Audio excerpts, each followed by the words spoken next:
Hey everyone, and thanks for stopping by. Now, getting straight to it, I am going to do an unboxing for a Metal Build Gundam Concept 2 figure. I don't know anything about Gundam. I don't watch it. I've been meaning to watch one of the series, but I don't really have any attachment to the series at all. I don't know any of the names of anything. I only like the way the mech look. That's really about it, and that's why I've bought this metal build. And this is not the first metal build I have in my collection. I do have a couple more, but because they're so crazy expensive, I've been paranoid to open them. But this is now the first one I'm going to open. So as you watch this video, keep in mind that I don't know anything about Gundam. I don't know anything about the origins or anything in particular about the technical terms of the stuff of Gundam. This is a complete and utter noob talking about a metal build figure, but I like the way it looked and that's why I bought it. So let's get straight to it. First with the packaging. This packaging looks awesome. I really like the details on this packaging with the gold foil and stuff like that. Really like it. Big size packaging. Just everything about it looks very nice. So like most other action figures, you've got the backside which just talks more about the figure and then the side artwork as well. So really kind of standard otherwise in terms of information. When you take stuff out of the package, this is where it's going to be. So you get one set for the wings, then the figure, and then a full color manual, which is pretty cool. So here's the Gundam all opened with all the parts laid out in front of me. Very cool figure, by the way. I'm just going to say that right now. But let's go through the parts from right to left, and then I'll do the whole figure itself. So again, forgive me for any lack of technical terms for any Gundam stuff, because I'm just not that into Gundam as a fan or anything, so I don't know much about them in terms of technical terms. So yeah, so let's just start with these rail guns. I assume they are because in Japanese it's spelled rail to me. So these attach to its hips, so you can see the little pegs right here, and then they transform is the word I would use for these. So I'll show you one of them. So let's assume this is actually his right one. So this is like the exhaust or the vent on this side here, and then this turns out this way, and then it clips in like that. And this you can extend out here. So I guess this is in a firing state. Wish I was more into Gundam to know this stuff. And then yeah, this is the front of it. So it basically ends up looking like a railgun. So yeah, it looks pretty good. I like the way it transforms as well, and I like the details on it overall. It doesn't seem like it's very fragile in places, so it seems okay. And then again, you can just collapse everything back like so, and then it just snaps back into its kind of default state, like wings, I guess you could call them. So the same thing happens with the left one. It's just a mirror image of that. I'll show you how to attach that, but it's pretty self-explanatory with the peg.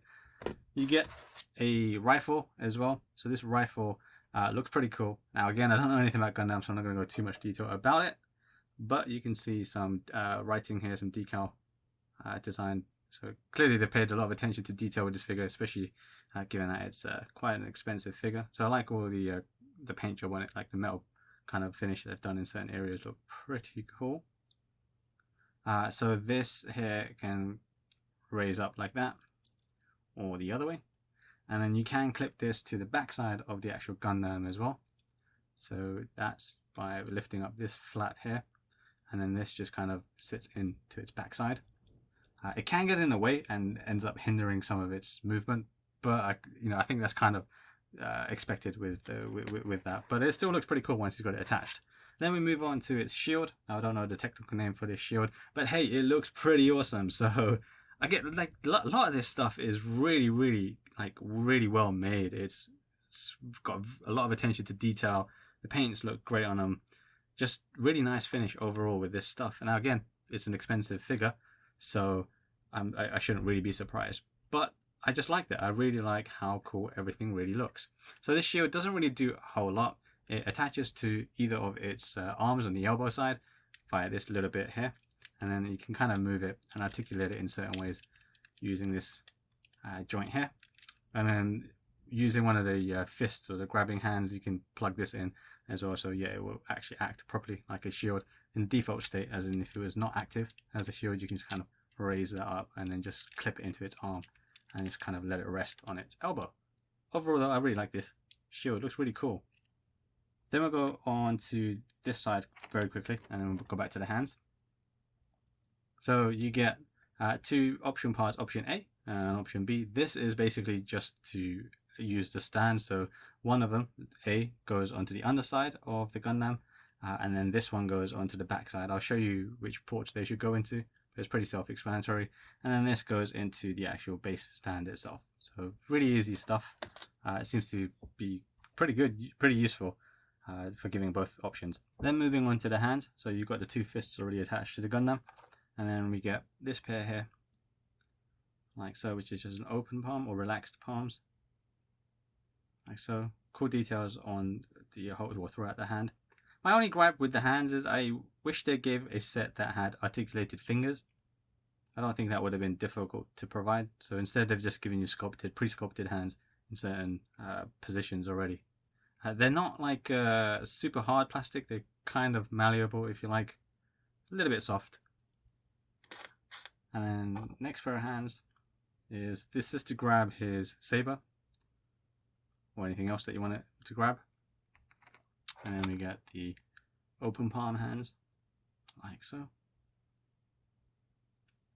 When I do try and change the hands though, it's very tricky at times.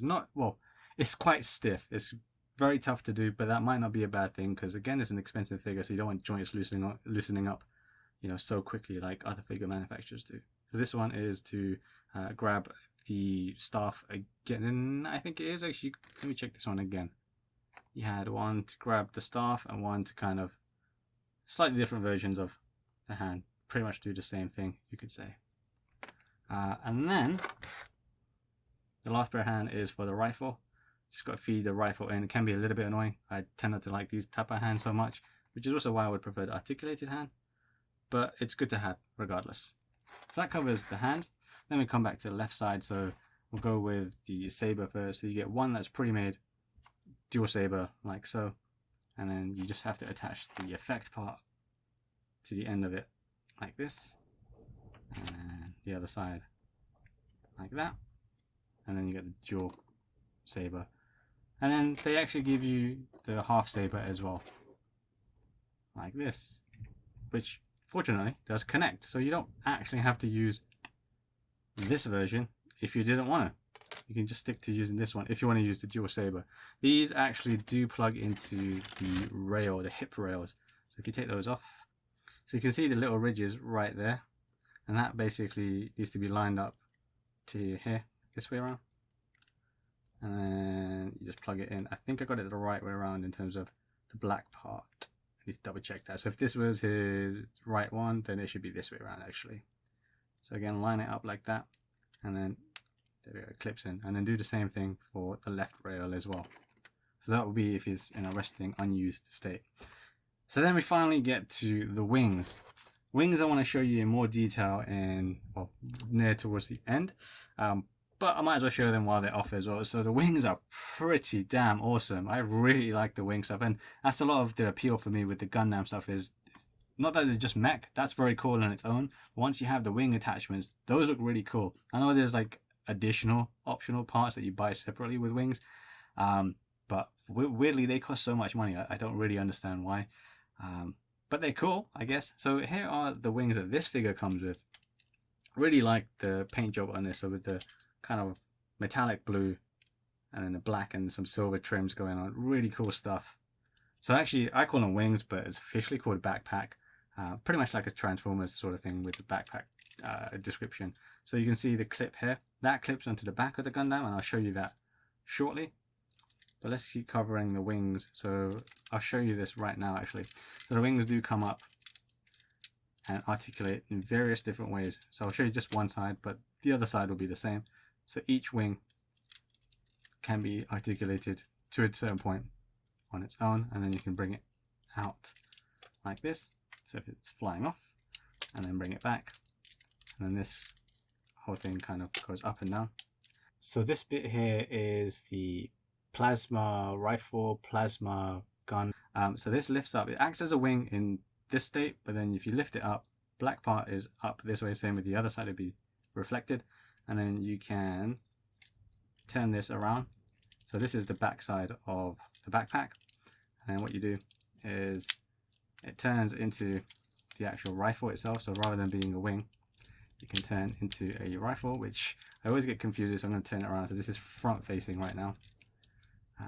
Up. Here we go. Yeah, so you gotta lift it up like that, and then turn it around so it's front facing like this. I think it's very cool to do. It took me a bit of time to figure it out. Also here, mine did come a little bit undone. It's not too bad, but I think it's just as you kind of maneuver it, it kind of clips the top part of these wings, and yeah, just be careful with it. Fortunately for me, it's not broken or anything, so I'm okay with that. And then I'll show you the other side as well, because that side didn't happen so great. So yeah, same thing comes out, and then there we go. That was a lot smoother to do. And you can articulate these as well to a certain point with the whole wing, like so. The extra thing about these for both sides is you can pull out the front bit here, like so. So I guess this is in its active mode, and then you can pull down this bottom bit here, and then I think this bit as well. So this will be in a fully active, I guess, shooting mode, and it looks really, really cool. Looks really cool. So you got the inactive at the back, and then the active one. So once you attach this to the actual Gundam figure, it looks so cool. It looks really, really cool. You can spend a lot of time just kind of tinkering and repositioning, just minute kind of positions of the wings. It's really cool. Really love it. So I'm going to put this aside for the time being. And then I'll just quickly talk about the base that it's on. So the base, I've already attached the stand itself to the base position. It's got just very brief kind of blue colorway to it, or blue trims to it, and then Freedom Gundam text on the bottom. I'm pretty sure this is just a typical kind of Gundam base that you get with most Metal Build figures. Because I don't tend to buy Metal Builds, I've got a few. This is just the first one unopened. The base is very similar to me for what was included with Great Ape Vegeta, except this stand here, I'm going to move the figure here. The actual stand can be moved and locked. So you've got this position here, like so, that can be moved up and down. And then if you unlock this here, the height can be adjusted that way, and this way too. You can adjust the angle, which is really cool actually. I didn't realize that was the case with these figures. The Great Ape Vegeta didn't come with a stand quite like this, or quite robust like that. The base is about the only similar thing, but pretty cool stand that they come with. But now let's get into the actual Gundam figure. Alright, so now onto the figure. There's a lot to talk about with this figure, and again, forgive me for any technical mistakes that I do, because I don't know anything about Gundam. I just like the way the mechas look. So on with it now. So just looking at the figure from an aesthetic point of view, it's so cool. Like, it's really, really, really awesome, and I'm not disappointed of buying this figure. Just looks amazing, and does that warrant the price tag that you pay for these figures? I'll leave that up to you. I think it looks super good, and you can tell it's a high quality figure, not just by handling it, but just purely by looking at it. You can see there's something special about this Metal Build figure. And it is all Metal Build. That's why they're so expensive as well. Even if you look at, say, kind of an average figure that has die-cast parts, the price jumps just from minute parts. This is, for most part, the whole frame of the figure is metal. There'll be plastic, throughout, like here and so on, but the bulk of the actual body of the figure is going to be metal, and that's super, super cool and very, very interesting to know. But aesthetically, it looks great. I love the colors that are going on with this. I like the way the whites kind of really stand out. It just looks really great. I don't know much about Gundam, so this is kind of like a repaint, I guess, of a previous Gundam Freedom frame. Leave comments below, let me know. I've got something similar. I've got the Airstrike or Airstrike, that's called that one as well, but I haven't opened that one. I've got a couple of Metal Builds that I just haven't opened. This is the first one because I thought, you know what, this one just came into me recently. So I thought, let's just open this one. So I just love the colorway of this thing. It looks so cool. I just like the way the blues are used. It's minimal amount of blue, but I like the way that it is used. And the same with the reds as well. It's just so cool. Like, you can't deny that how awesome this figure really, really looks. It's super good. I could keep gushing over the way this figure looks for a good while, but I really like this, just the way this figure is sculpted and the way it looks. It's just so good. I hope you can capture and understand what I'm trying to say, but it looks so good. So let's go through some of the articulation. I'm not really used to this kind of stuff. I'm used to 6-inch figures and such. So it's pretty much or quite similar to that, but not at the same time. So with the head, it does move down, and up a little bit, but it can pop off. That's about as far up as it will go. And then it can tilt side to side. And then look right and left. I've lifted it back, or tilted it back a little bit to look left and right, because sometimes the chin right here, this little goatee, the red goatee, can get trapped into its collar sometimes here, which also tilts like so. By the way, I do want to mention that on its head, these fins, let's call them fins, just be careful with that, because I feel like so many times I've almost broken them, whether it's just moving his arms up or attaching the backpack.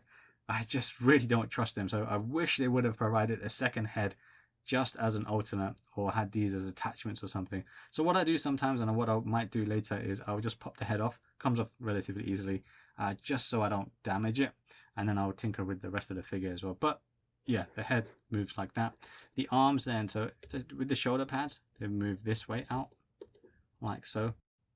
Now I watched Kuma Style's video before this, and he complained, well not complained, but he wasn't a big fan of the way they open this way out. He would prefer they open that way. I agree with him, to be honest, but I'm not that fussed either. You know, it is what it is, but I generally do agree with what he was saying as well. His arm moves up like so, but then you want to be careful with the fins on its head, and that's where I'm just like, yeah, I don't want to do too much. So it does pop out like so once you move it quite high. There's a little bit of articulation with this flap here, just goes up and down like so. Now actually this is where I had some damage on my figure. It's not extreme, and I'm pretty sure I was the reason that it happened. You know, it was just probably me pushing it to the limit. So the arm comes forward like so for both of them, and you can kind of lift it up like that. I'm not going to push things too far anymore, and then like that. But with the arm here, with the shoulder down, you shouldn't move this back too much, otherwise there's a clip here, right here. I hope you guys can see that where my finger is. There's a slit. That slit is a damage, so that means I can move this a bit further back now, when I shouldn't go this far back. The shoulder should really only go about this distance roughly. It shouldn't go too much further than that. So that's a really slight damage.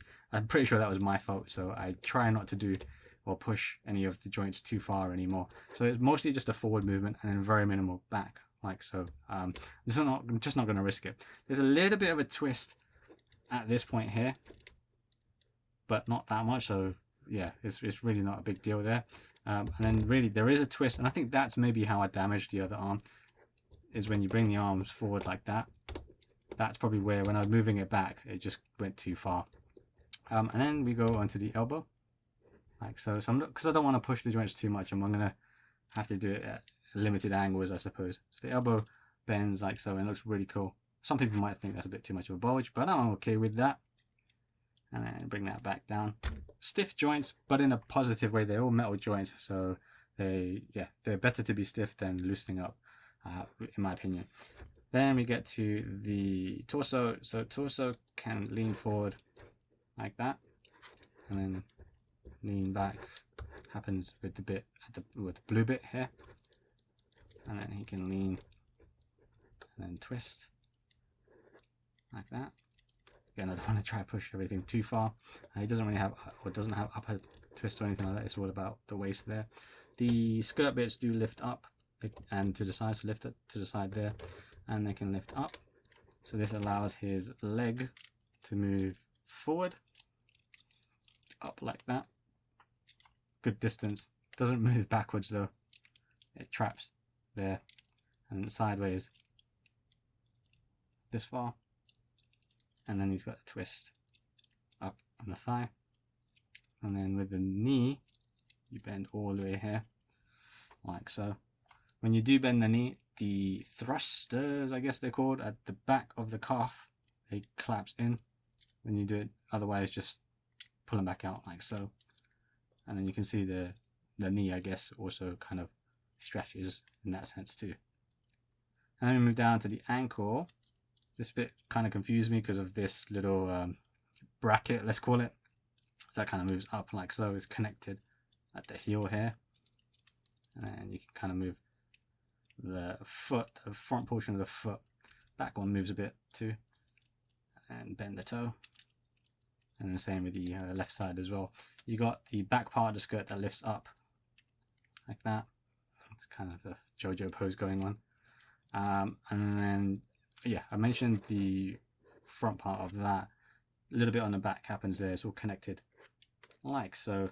So when you move the arms, it will kind of look natural, hopefully, for you.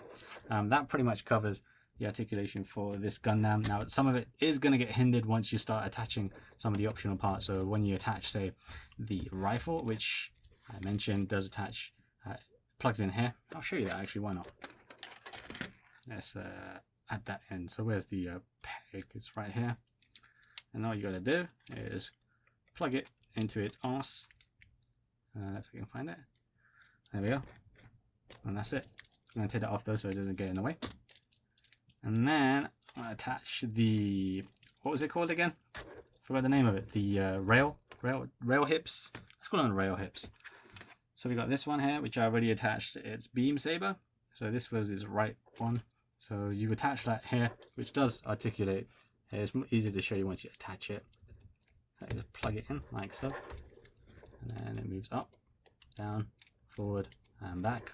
So you can kind of maneuver it in a ways that it doesn't get in its way when you move the leg too. So it's cool. It looks cool once it's attached too. And then of course, like I mentioned, you can activate it whilst it's on the hip. Like so. So just do it roughly. So just collapse that back again. So same thing with the other side. What I'm going to do, I'm going to take the head off just because I'm getting a bit paranoid now. So just pop it off. And then I will take the hand off just to kind of show you that as well. Well, I didn't show you the hand articulation, so yeah, twists and up and down. There's a bit of articulation here at the actual wrist as well. So sorry about that. Now I can show you that. Taking it off is quite tough. You have to pull, quite tough. There we go. Hope I didn't up the shoulder there. I was just checking the shoulder. So there, I've kind of messed up the shoulder there a bit more. You can see it's loosened up there. But hopefully we can sort of, yeah. So it's a bit loose at that point. So be careful when you do take off the hand. It can be tough. Don't hold it how I did because you're just going to bust it up anyway. So hopefully this isn't going to be too much of an issue. It's just a bit loose, but it should be fine. It shouldn't be a massive hindrance to me. Disappointing that it's kind of like that. It shouldn't be just a tiny clip, but it is what it is. So then I'm going to change that. I'm holding it there, but not touching the, not putting too much force on the shoulder. Let's change it to just, I don't know, what hand should we use?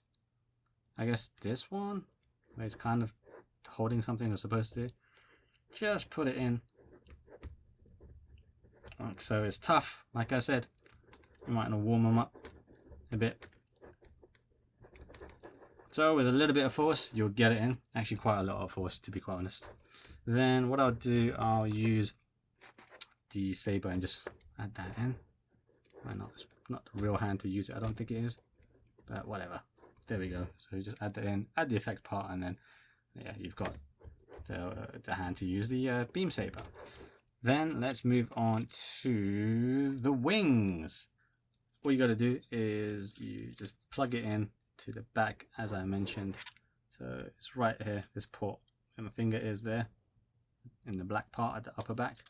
So hopefully I can get that with relative ease whilst I do it on camera. So I've taken the head off because I don't want to clip the fins on the head with the rail guns, the plasma rifles, however you want to call them. So, you know, I've already kind of got a loose shoulder, so I don't want to ruin the head as well. Let's lift these up. Now let's just get these out of the way because they're kind of annoying at the moment. Yeah, do it that way. And then plug it in. There we go. At first, I didn't think it was a very secure fit, but it turns out it's a very, very secure fit that taking off is quite a bit of a struggle. So yeah, it's pretty good. Just grab in by the hips and then maybe put your thumb at the front of the belly here and then just push it in. Again, try and be careful with the shoulder pads. So mine's loose, as you saw earlier. Only that one. And then the head, just definitely be careful of the head because you don't want to mess that up because you only get one of them. So the wing's attached now. So I'm going to reposition the rifle like so.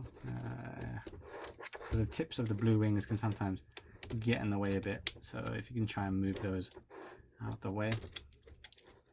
There you go. Get the shoulder down as well. So again, he's headless for the time being. Let's attach his head now.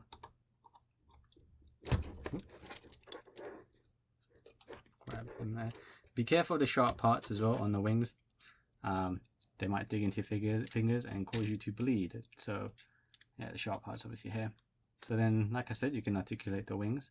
Again, just be careful of any obstructions. So let's try and do that a little bit. Yeah, there we go. Spread his wings and fly. Same thing with this side. Let's try and do that here. Apologies if you can't see it. The figure gets quite big with the wings attached. So I've kind of done a rough spread, but I'll have more footage of that later in this video. But once you attach the wings, it looks super cool. You'll spend a long time just kind of tinkering with just the wing positions. And then kind of the legs as well. But it looks super cool. It looks fantastic. I love it. I didn't show you the shield actually. So the shield, let's do the, we're balancing it on the back of its wings. Probably shouldn't do that, but yeah, it's fine where it is. It's not too bad.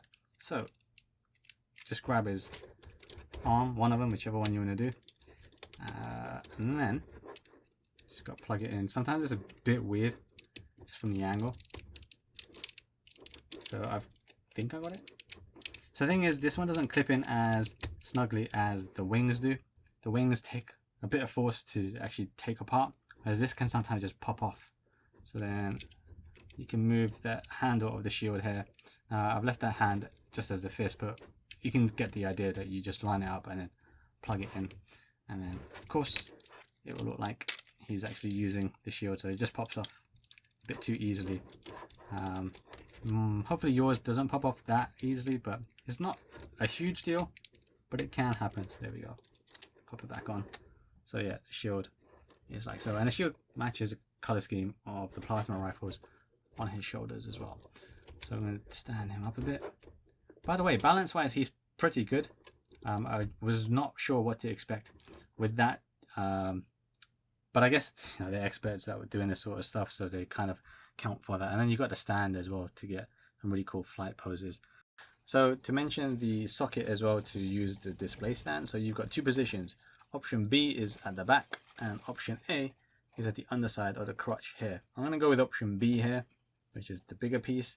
This just slots in like so. It has to be this way around because then the backpack would sit on this bit here, so it doesn't get in the way. Then all you got to do is just plug the base stand in like so.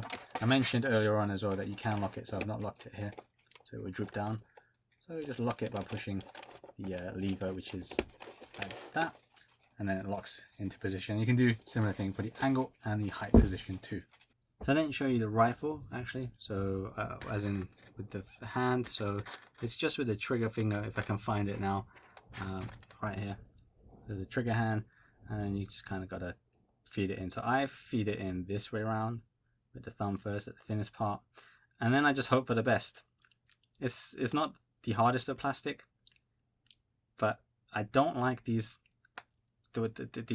hands, or just generally trigger hands or gun hands, just because sometimes and over times the hand can get damaged, and I don't like that. I'm not a huge fan of them for that reason. So this is why I would prefer articulated hands in this case. So I've done it now.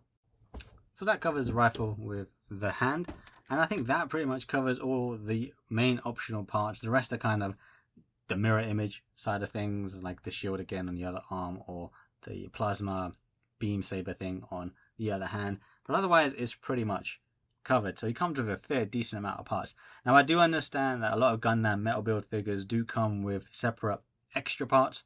I think they're called just optional part extras or something like that. Those can be random things like new pairs of wings, soul wings or whatever they're called, and instead of being kind of what would you call it, mechanical looking, they look spirity and stuff like that. Very cool looking. I actually do have it ordered, I think for this one, or is it for the airstrike one? I actually have no idea.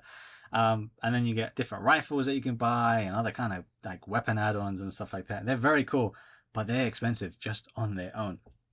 So you know what, I love this figure. I think it's really, really cool. I was fortunate enough to grab this at the early bird price from Nippon Yasan. So I know it's gone up in price. Metal Builds have this really bizarre situation of they tend to have one super narrow window of pre-order and they just sell out within the first hour or so. Sometimes they get a second release. This one didn't for whatever reason. And then you might still get a decent price for it. But otherwise, Metal Builds just tend to go up in price, at least retail or 1 or 2 times, 1.5 times to 2 times more than a retail price. Really depends if it's a web exclusive or if it's an event exclusive, then the price goes even worse.